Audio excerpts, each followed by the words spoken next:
오늘은 미가서 2장의 말씀을 가지고 말씀의 제목은 하나님은 정의로우신가 라고 하는 기독교인들에게 있어서는 가장 중요한 질문이자 또 많은 비그리스도인들도 하나님은 정의로우신가 라고 하는 말씀의 제목으로 오늘 말씀을 전해보고자 합니다. 모든 질문이 그렇듯 방향을 찾기도 하고 잃어버리기도 하는 것이 그 질문과 답에 있습니다. 그럼에도 분명한 것은 나침판은 흔들리지만 언제나 정북을 가리키고 있던 것처럼 우리에게 성경은 바로 하나님을 아는 나침판임을 기억해야 합니다. 오늘 본문은 지난주에 이어서 선지자 미가가 이미 북이스라엘이 멸망한 상황에서 남유다를 향해 하나님의 심판을 예고하는 장면이 계속되고 있는 것이죠. 북이스라엘은 우리가 잘 아는 역사의 아수르라고 하는 제국에 의해서 멸망당했고 그 내용이 1장 6절에 있습니다. 그리고 이어지는 주전 701년경 지금의 예루살렘으로 중심으로 한 남유다의 왕 히스기야가 역시 아수르의 반기를 들고 산헤드립이라고 하는 대군이 이끌고 내려오면서 자그마치 46개의 성읍들이 초토화되는 장면이 나오죠. 이것을 이사야는 이렇게 말합니다. 이사야 1장 7절에 너희의 땅은 황폐하였고 너희의 성읍들은 불에 탔고 너희의 토지는 너희 목전에서 이방인에게 삼켜졌으며 이방인에게 파괴됨같이 황폐하였다라고 말하는 것이죠. 이것이 지난주에 살펴보았던 1장 13절에 언급된 도시 중에 하나가 라기스라고 하는 것입니다. 이미 이때 예루살렘 성은 말 그대로 간신히 살아남았는데 계속해지는 이사야 1장 8절 9절 말씀을 한번 읽어보겠습니다. 시작. 하늘시 없는 포도원의 막대같이 참외 같은 원두막같이 에워싸인 성읍같이 겨우 남았도다. 만군의 여호와께서 우리를 위하여 생존자를 조금 남겨두지 아니하였다. 우리가 소돔 같고 고모라 같았을 것이다 라고 이사야 선지자도 그 상황을 이야기하였는데 더 나아가 미가 선지자는 너희 그러다가 예루살렘도 완전히 멸망할 것이다 라고 지금 경고하고 있다는 것입니다. 그 경고가 이미 우리가 앞서 보았던 1장의 내용이었다면 이 2장 1절부터 11절까지는 계속해서 심판이 이어지고 있음을 이야기하는 것이죠. 그런데 이런 심판의 설교가 또는 이야기가 부담스럽겠지만 우리가 읽었던 마지막 절 12절과 13절에는 야곱아 내가 반드시 너희 무리를 다시 모으겠다라고 하는 희망의 메시지가 담겨 있다는 것을 여러분이 기억하셔야 합니다. 그 13절에는 길을 열어 성문에 이르러서는 그리로 나아갈 것이다. 즉 하나님의 말씀이 있는 성전에서 그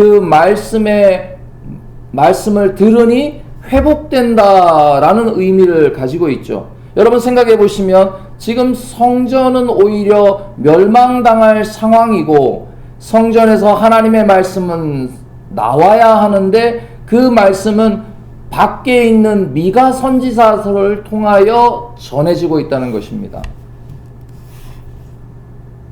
이것이 바로 미가 선지서에서 우리에게 전하고자 하는 메시지입니다.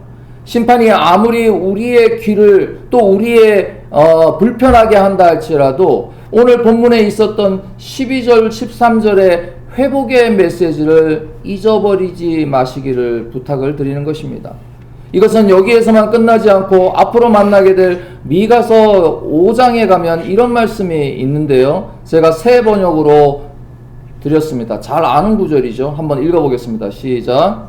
그러나 너 베들레헴 에프라다야 너는 유대의 족 중에 가둔 데서 적은 족속이지만 이스라엘의 다스리는 자가 내게로 나올 것이다. 그의 기원은 아득한 옛날 태초에까지 거슬러 올라간다.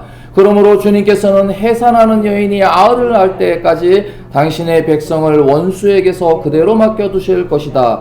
그 뒤에 그의 동포 사로잡혀가 있던 남은 백성이 이스라엘의 자손에게로 돌아올 것이다. 그가 주님께서 주신 능력을 가지고 그의 하나님이신 주님의 이름을 지닌 그 위엄을 의지하고 서서 그의 때를 먹일 것이다. 그러면 그의 위대함이 땅끝까지 이르러 것이며 그들은 안전하게 살아갈 수 있을 것이다. 그리고 그는 그들에게 평화를 가져다 줄 것이다. 이것이 바로 그 유명한 예수 그리스도의 탄생에 대한 예언이 되는 것입니다. 그럼에도 아주 멀리 있는 약속보다는 지금 현실에 닥친 심판 선언이 사실 더 불편하지 않습니까? 생각해보면 저와 여러분들이 한 주에 녹록지 않은 상황 가운데 말씀을 듣고 위로를 받기를 바라는 바가 큰데 성경은 단호하게 그렇지 않다라고 말씀하고 있다는 것입니다. 최근 많은 설교자들이 선지자와 같은 말씀을 받았다라고 말은 하면서도 사람의 귀를 즐겁게 한다는 것입니다. 귀가 즐거우면 마음이 움직이는 것도 사실이죠. 그러나 그 마음이 움직였다고 해서 결코 우리가 그 방향대로 나아가는가라고 하는 것은 또 다른 문제인 것입니다. 신년에 우리가 말씀드렸던 미가서 6장 8절의 말씀을 함께 읽겠습니다. 사람아 주께서 선한 것이 무엇임을 네게 보이셨나니 여호와께서 네게 구하는 것은 오직 정의를 행하며 인자를 사랑하며 겸손하게 내 하나님과 함께 행하는 것이 아니냐. 이 말씀을 바로 아모스는 뭐라고 얘기했습니까? 또 이어서 다시 한번 말씀을 드리면 호세아는 뭐라고 얘기했습니까? 인자를 사랑한다. 즉 하나님의 말씀의 정의, 온전하게 공의롭게 행하는 것입니다. 인애, 헤세드 많이 들어보셨죠? 하나님이 원하시는 인애입니다. 오타인데 인애는 바로 하나님을 사랑하는 것이고 그 사랑을 통하여 우리 이웃을 사랑하는 예수님의 지상명령이죠. 하나님을 사랑하고 내 이웃을 사랑하라. 그리고 바로 의롭다라고 하는 것은 의가 가지는 것, 바로 믿음이고 이것을 에메트 또는 ጼ덱이라고 하는 말로 표현한 것입니다. 여러분 이 말씀은 바로 예수께서 하셨던 말씀과 그대로 이어집니다. 마태복음 23장 23절 말씀입니다. 시작.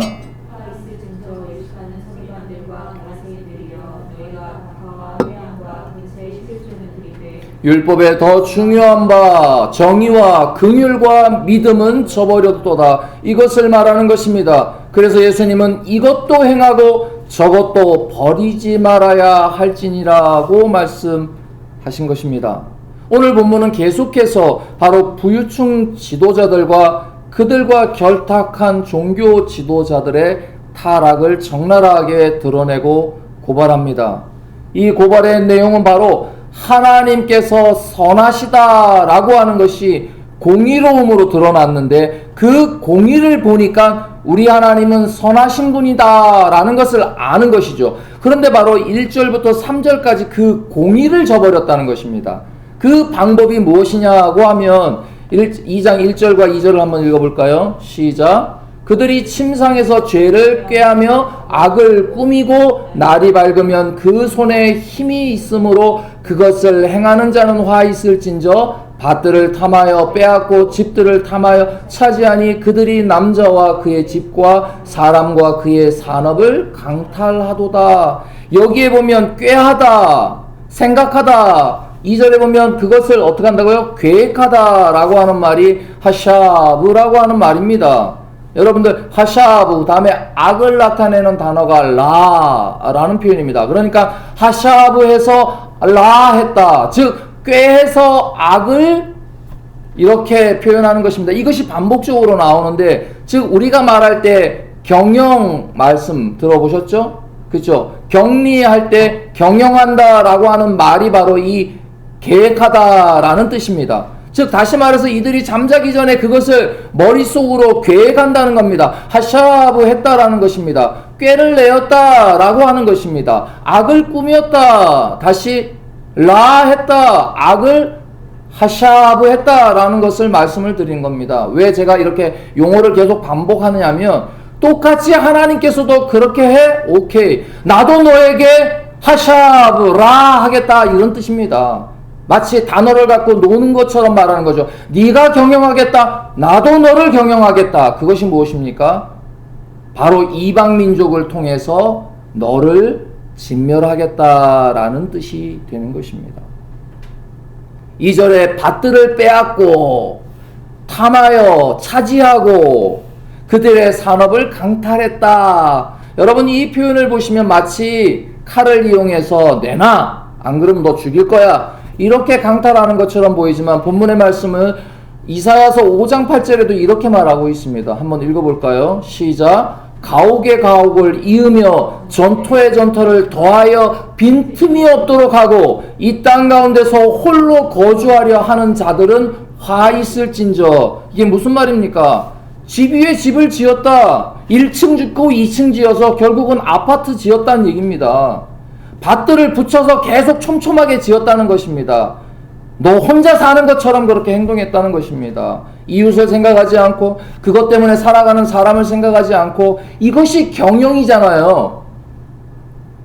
이것이 바로 대기업이 골목 상권을 침해하는 일이요. 플랫폼 사업자들이 그 플랫폼을 만들어서 마치 바닥을 긁어가는 것처럼 긁어가는 이야기가 지금 우리의 시간에 엄청 오래전에 있었다는 이야기입니다. 혼자 사는 것처럼 그렇게 했다는 것이 참 신기하지 않습니까? 평화의 시대의 사람들은 더 부자가 되기를 원했죠. 물질 만능을 향하여 가고 있는 사실이 어떻게 보면 오늘 우리의 상황과 일어나는 기시감이 들지 않습니까? 집에 집을 더하고 밭에 밭을 더하는 것이 경영이라는 것입니다. 하샤브 했다는 것입니다. 그런데 그것을 하나님께서는 악이다 라고 말했다는 것입니다. 그래서 하나님도 너희를 향하여 하샤브 하겠다는 것입니다. 지난주 탄핵 전국에 이런 소식이 있었습니다. 편의점 의자에서 안 움직이는 80대 남성이 저체온증으로 사망했다는 기사입니다. 그런데 또 하나의 기사가 있습니다. 이미지가 좀 이상하죠? 이 영상의 시작은 버스에 앉아서 하품을 하는 여성을 가르치는데 이 가리키는 여성이 여경이었고 그가 하품과 동시에 밖에서 바라보며 지켜봤던 사람이 실종 신고가 되었던 한 노인이라는 것입니다. 이 두 뉴스의 차이는 무엇일까요? 저는 개인적으로 관심이라고 말하고 싶습니다. 오픈되어 있는 공간, 대부분의 편의점이 밝은 빛을 내는 자신들의 그 네임을 달고 있지 않습니까?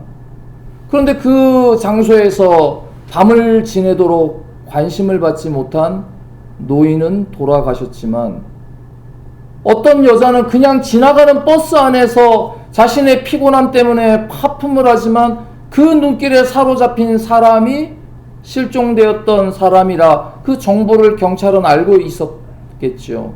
그런데 그 다음 정거장에 내려서 다시 돌아가서 그 사람을 찾아주었다는 것입니다. 사회가 어떻게 변하고 있는가를 이런 뉴스를 통해서 알 수 있지 않습니까?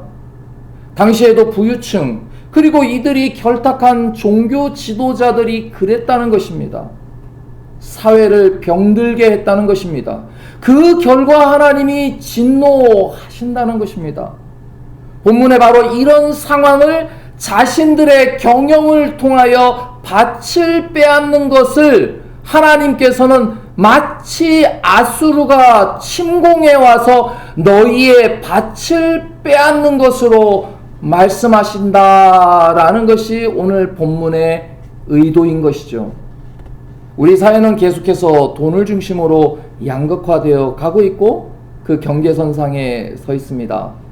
골목 상권은 대기업에 의해서 사라지자 이제는 또 다른 먹거리인 플랫폼 사업자들이 등장해서 배달 시장을 잠식하더니 이제는 그 배송 시간이 지파 시스템으로 바뀌면서 젊은이들의 노동을 갈아넣고 있습니다. 불과 며칠 전에 있었던 항공 참사에 여러분 얼마나 많은 사람이 동시에 목숨을 잃었는지 기억하시죠? 그러나 21년에 이렇게 배달 노동자들이 포함되어 있는 산업 현장에서 죽었던 숫자가 자그마치 828명입니다. 본문에서도 이들은 바로 8절과 9절에 불의한 방법으로 백성들의 토지와 재산을 빼앗았다라는 것을 하나님께서 고발하고 계시다는 것입니다. 침상에서 죄를 하샤브하며 악을 라를 꾸몄다. 그들은 그것이 악이라는 사실을 몰랐겠죠. 아니, 사회적인 분위기가 바로 그것을 향해 걸어가도록 하는 것이 정상적인 사회라고 만들었다는 것입니다. 편의점 앞에 8시간, 10시간 구부리고 있는 노인을 옛날 같으면 우리 어른들은 지나가면서 흔들어 보기도 하고 여기서 주무시면 안 됩니다 라고 말이라도 건넸던 시절이 아니라 이제는 모든 사람이 오픈되어 있는 곳에서 쭈그리고 앉아있는 사람에게조차도 무관심한 시대로 만들었다는 것입니다. 이것이 바로 라를 꾸민다라고 하는 하나님께서의 그 당시의 평가입니다. 그런데요, 재밌는 것은 이런 평가가 그것으로 끝나지 않고 바로 6절의 말씀으로 이어지는데 6절의 말씀을 한번 읽어볼까요? 시작. 그들이 말하기를 너희는 예언하지 말라. 이것은 예언할 것이 아니거늘 욕하는 말을 그치지 아니한다. 그렇죠. 신기하죠. 예언 듣기를 싫어한다. 즉 하나님의 말씀 듣기를 싫어한다는 것입니다. 그러면서 이런 거리는 예언할 것이 아니다. 즉 오늘 제가 여러분에게 대기업의 이야기를 하거나 때로는 이런 사회적 문제를 하나님의 말씀에 빗대어서 이야기할 거리가 안 됩니다 라고 말을 하고 있다는 것입니다. 참 신기하죠. 이 말씀이 쓰여진 기록을 한번 참고해 보십시오. 이 오래전에도 사람들은 번영을 위하여 하나님 말씀 듣기를 싫어했다. 번영에 대한 비유를 하지 말라고 했다. 마침 우리는 10년부터 여호수아서를 매일 성경으로 큐티를 하고 있는데 그것은 하나님께서 가나안 땅을 침략하여 하나님 백성이 살 수 있도록 하는 장면이 나옵니다. 요단강을 건너서 여리고성을 본격적으로 치기 시작하기 전에 이미 요단강 이편에 르우벤 지파, 갓 지파, 므낫세의 반 지파가 이미 땅을 차지했습니다. 이들은 이미 땅을 소유했기 때문에 가나안을 위하여 요단강을 건너가서 싸울 필요가 사실은 없는데 하나님께서 너희는 앞장서라 하면서 이런 말씀이 나옵니다. 함께 읽어볼까요? 시작. 여호와 종 모세가 너희에게 명령하여 이르기를 너희의 하나님 여호와께서 너희에게 안식을 주시며 이 땅을 너희에게 주시리라 하였나니 너희는 그 말을 기억하라. 희한하죠? 하나님께서는 그들에게 주신 땅을 안식을 주셨다라고 말을 합니다. 그 이어지는 15절의 말씀에는 여호와께서 너희를 안식하게 한 것 같이 너희의 형제도 안식하며 그래서 너희가 건너가서 형제를 위해서 싸우라는 것입니다. 다시 말해서 땅을 얻는 상태를 하나님께서는 안식이라고 말씀하셨습니다. 우리가 안식일을 기억하여 거룩하게 지키라라고 하는 말씀은 저와 오늘 여러분들이 이렇게 하샤브 하면서 라를 행하는 사람들에게는 결코 안식이 없다는 것을 의미하는 것입니다. 주일에 하나님의 말씀을 들어도 그 말씀이 우리에게 안식함, 즉 하나님이 우리와 함께 하심을 경험하지 못하는 것은 우리의 한 주의 삶이 하나님의 말씀과 떨어져 있는 하샤브 하는 데 있고 그 하샤브 하는 방향이 악을 향하여 라 하는 데 있기 때문 아닐까요? 하나님께서는 바로 오늘 이 말씀을 통하여 꾀를 내어 경영하여 밭들을 빼앗는 행위, 이것이 바로 하나님의 공의를 도전하는, 즉 하나님의 선하심을 도전한다는 것입니다. 그러면 어떻게 드러났을까요? 10절의 말씀을 한번 읽어볼까요? 10절 시작. 이것은 너희가 씻고자 하니 일어나 떠날지어다. 이는 그것이 이미 더러워 이곳에 안식할 수 없다는 것입니다. 이곳에는 하나님의 안식이 없는데 그 앞절에 9절에 보니까 내 백성들의 부녀들을, 어린 자녀들을, 가장 약한 자들, 즉 우리말로 하면 사회적 약자들의 것을 빼앗는 행위들이 결국은 하나님의 진노를 유발시킨다는 것입니다. 이 점을 유명하시기 바랍니다. 여러분, 저와 여러분이 나 하나쯤 살 수 있을 것처럼 시스템을 구축하고 돈을 벌고 아무리 움켜쥐려 한다 할지라도 그것이 하나님의 선하심을 도전하는 행위라면 하나님께서는 결코 묵과하지 않으신다는 것입니다. 이 부분이 7절에 나와 있는데요. 7절에 이렇게 기록되어 있죠. 7절의 말씀, 너희 야곱의 족속아 어찌 이르기를 여호와의 영이 성급하시다 하겠느냐, 그의 행위가 이러하다 하시겠느냐. 이것이 바로 하나님의 선하심을 도전하는 오늘 우리들의 질문인 것입니다. 그렇게 해놓고는 하나님이 옳으십니까? 마치 우리의 논리를 세우면 하나님을 향하여 대적할 수 있고, 아니 대적이란 표현이 너무 무서운 말이니까 내 말이 맞지 않습니까? 라고 따지는 것이죠. 그들은 하나님의 말씀에 대해 너희는 예언하지 말라, 예언할 거리가 안 된다 라고 말하면서, 잘 생각해 보시면 오늘 이 시대도 마찬가지요. 바로 본문이 있었던 이 시대 역시 하나님의 말씀이 없어서 가랬다라고 말하는 것은 하나님의 말씀을 듣기 싫어하는 사람들로 인하여 결국은 하나님의 말씀이 선포되지 못할 뿐만 아니라 여전히 하나님의 말씀이 선포되고 있는데도 불구하고 그들의 귀만을 즐겁게 하는 시대였다는 것이 오늘 우리 시대와 여전히 관통되는 메시지가 아닌가 하는 것입니다. 여러분, 번영에 빠진 세상은 결코 이 정도면 됩니다 라고 하는 멈춤이 없습니다. 여러분 회사를 다녀보시고 회사에서 여러 가지 직무를 맡아보셔서 아시겠지만 어느 회사가 오늘 이 한 해에 이 정도 매출이었으니 내년에도 이만큼만 합시다 라는 회사가 어디 있습니까? 충족함이 없습니다. 그래서 8절에 보니까 이런 말씀이 있는데요. 한번 읽어볼까요? 시작. 그때 내 백성이 원수같이 일어나서 전쟁을 피하여 평안히 지나가는 자들의 의복에서 겉옷을 벗긴다. 요즘 시대로 말하면, 경영적 논리로 말하면 옷을 벗겨야 다시 옷을 팔아야 하지 않겠습니까? 그런데 그렇게까지 너무 나아가는 해석보다는 바로 평안히 가는 사람들, 즉 타인의 평화조차도 깬다는 것입니다. 이것을 11절에 허망하게 행하는 짓이다, 거짓말로 이른다 라고까지 나아갑니다. 그뿐만 아니라 이어지는 말씀에 내가 포도주와 독주에 대하여 내가 예언하겠다 할 것이면 이 사람들이 이 백성의 선지자가 되리라. 오늘 우리 시대의 각종 유튜브에 나오는 많은 사람들이 자신의 이익을 꾀하면서 정치를 해석하고 현실을 해석하고 여러분과 저의 그 안일함을 끊임없이 끌고 들어가려고, 그들은 너희도 그쪽을 듣지 않느냐, 우리도 이렇게 말하는 것이 자유가 아니냐라고 말하면서 여전히 그들이 스스로가 예언자인 것처럼 행하고 있지 않습니까?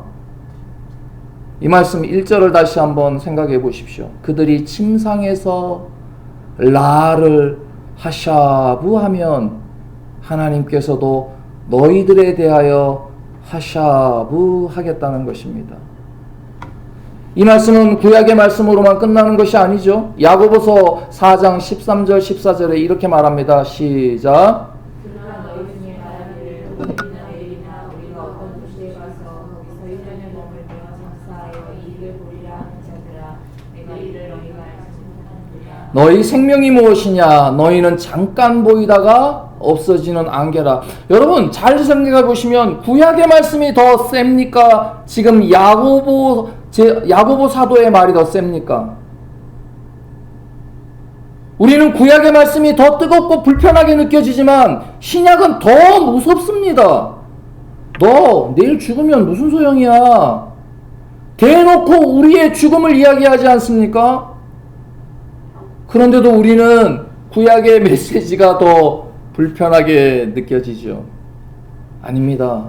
예수님은 너 그러면 천국에 못 가. 너 그렇게 열심히 믿은 거 땡이야. 더 단호하게 말씀을 하신다는 것을 기억하시기 바랍니다. 이 말씀은 잠언서 1장 9절 10절에도 내 아들아 악한 자들이 너를 깰지라도 너를 경영할지라도 따르지 말라. 전도서 7장 9절에도 내가 깨달은 것은 오직 이것이니 곧 하나님은 사람을 정직하게 지으셨으나 사람이 많은 꾀를 낸 것이니라. 여러분, 하나님께서 우리를 정직하게 지으셨지만 우리를 그저 내버려 두면 우리는 마치 악을 향하여 가는 사람들처럼 행한다는 것입니다. 이것을 막는 것은 하나님의 말씀밖에 없습니다. 세상을 살아갈 때는 우리 주변에 좋은 사람들의 말과 책을 읽을 것이 분명히 필요합니다. 그러나 그것이 나의 영향을 주고 나로 하여금 실제 몸의 방향을 바꾸어서 그 방향으로 가려면 우리의 심부를 꿰뚫는 하나님의 말씀밖에는 없다는 것입니다. 지난주에 제가 생활의 달인 이야기를 했는데 그 생활의 달인의 후보 중에 한 사람이 시장에서 도라지를 까서 1억을 기부한 사람이 있었다고 말씀드렸습니다. 기부 이야기를 하는 것이 아니라 그분이 하시는 말씀이 의외의 결과를 얻었는데 바로 자신의 자녀들이 바뀌었다는 것이죠.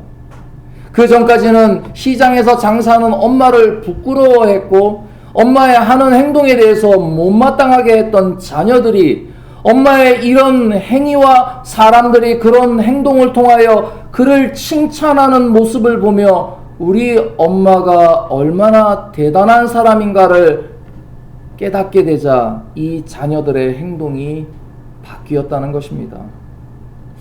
우리는 이렇게 고개를 들어서 우리의 삶을 바꾸어야 하지 않겠습니까? 우리가 마치 아침에 일찍 일어나면 나 자신이 일어난 나를 용기 있게 칭찬할 것 같지만 오히려 나보다 일찍 일어나는 사람을 보게 될 것이고 그들로 인하여 참 부지런한 사람이 나보다 더 많구나 하는 사실을 깨닫는 것처럼 말이죠. 최근 영화배우 송중기라는 사람이 영국의 아내와 이야기하는 내용이 쇼츠에 나와 있었습니다. 한국에서 살며 한국적 사고를 가지고 살고 있던 송중기가 어떤 사람을 기다리게 하자 그 아내가 네가 뭔데 사람을 기다리게 하느냐라고 했던 일종의 가르침을 받았다는 것이죠. 우리 대한민국에서 살고 있는 일상의 사고가 이렇습니다. 합리로 무장된 서구 문명에서 볼 때는 꽤 나쁜 문화요, 꽤 잘못된 사고에 둘러싸여 있다는 것이죠.